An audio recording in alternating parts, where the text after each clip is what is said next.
você é um bom pagador aqui no Brasil, você se ferra mais ainda. Porque essas empresas, elas estão dispostas a negociar com quem parou de pagar.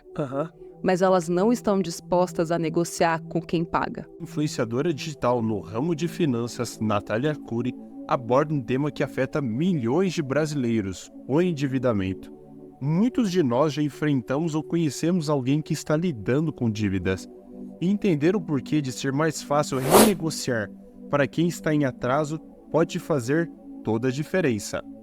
Surpreendentemente, muitas instituições financeiras preferem renegociar as dívidas com clientes inadimplentes em vez de tomar medidas mais rigorosas.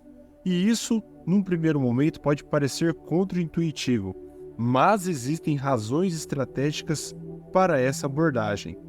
Clientes que deixam de pagar podem representar um risco menor de inadimplência total, se a instituição oferecer condições mais acessíveis para a renegociação.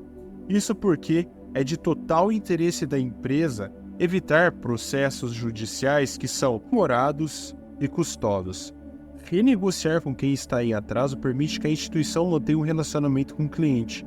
E isso é mais vantajoso para a empresa tentar recuperar o valor devido do que perder completamente o cliente, preservando a possibilidade de negócios futuros. Por exemplo, quem tem um crédito consignado, aquele que cai direto na folha, não importa que você está pagando juros abusivos, você está pagando 3% ao mês sobre um dinheiro que certamente você vai ter, porque o consignado é aquele que pega direto na folha, né? Tipo, já come do salário da pessoa. Ou seja, é 100% de garantia que eu vou receber aquilo de volta. Sim. E costuma ser entre 2% e 3% ao mês de juros. E não tem nem como a pessoa não pagar, falar, não vou mais pagar. Não tem como. E essa pessoa se ferra, porque ela não consegue renegociar. Mas a pessoa que dá o balão, essa consegue renegociar.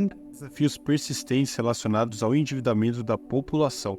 E diversos fatores contribuem para esse cenário, como, por exemplo, as taxas de juros que são elevadas, o desemprego elevado, a falta de educação financeira e a falta de preparo para eventos inesperados, como, por exemplo, a pandemia que vivenciamos, que acabou afetando a renda de muitos brasileiros. Olha, só durante a pandemia, mais de 1,5 milhão de pessoas ficaram inadimplentes, que não estavam antes, ou seja, pessoas que não estão conseguindo pagar as suas dívidas. Porque uma coisa é você estar endividado, ou seja, você tem uma parcela para pagar. Isso já é o endividamento.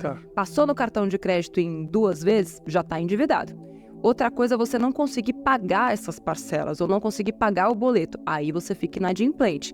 E essa é a maior demonstração de que o brasileiro não sabe. E são mais de 65 milhões de brasileiros nessa situação. A gente vive num país muito desigual, né? Quando a gente fala que pouquíssimas pessoas ganham muito e muitas pessoas ganham pouco. E com a pandemia a gente tem mais pessoas ainda ganhando ainda menos. Então, até 8 anos atrás, não, menos, até 4, 5 anos atrás, dava para falar que era muito por conta da falta de educação dessas pessoas e de uma necessidade extrema de viver o presente. Então, eu quero ter agora essa política de dar crédito para todo mundo, financia mesmo, ferrou milhões de pessoas, porque não é sustentável. No momento em que os empregos começaram a terminar, a acabar, essas pessoas tinham dívidas assim de longuíssimo prazo, com juros muito altos, que o Brasil é um país de juros altíssimos, a dívida aqui é ruim. Tipo, nos Estados Unidos tem muito mais endividado, mas os juros lá são muito baixos. Aqui a gente tem menos endividamento, mas o endividamento péssimo, muito ruim. E aí, o que aconteceu? Todo mundo se fudeu. Muitas pessoas recorrem a empréstimos com juros altos devido à facilidade de acesso que o governo tem estimulado ao longo dos anos. E isso também está relacionado à urgência em resolver questões financeiras imediatas. E a oferta aparentemente rápida de dinheiro pode ser irresistível no primeiro momento. Mas é crucial analisar todos os riscos associados a esses empréstimos. Em situações de emergência ou necessidade financeira imediata, as pessoas podem optar por créditos com juros muito elevados, como aqueles que são praticados aqui no Brasil, como uma solução rápida, sem avaliar completamente as implicações a longo prazo.